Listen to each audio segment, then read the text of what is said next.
This is the Samsung Galaxy M33, and today we would like to demonstrate that you can turn on the Dolby Atmos feature on this device. So to begin with, you have to launch settings, then enter the sound, where is it?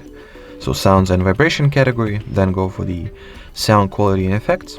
And as you can see, unfortunately, the Dolby Atmos and Dolby Atmos for gaming features are not applicable to be enabled. That effectively means that the speakers on this particular device do not support this mode. So what you can do with it, you can connect some external audio device, should it be a Bluetooth speaker or earbuds, headphones, whatever, which I will do right now. I have this little Bluetooth speaker on me, or should I rather say I happen to have it. So I will connect it to my Samsung.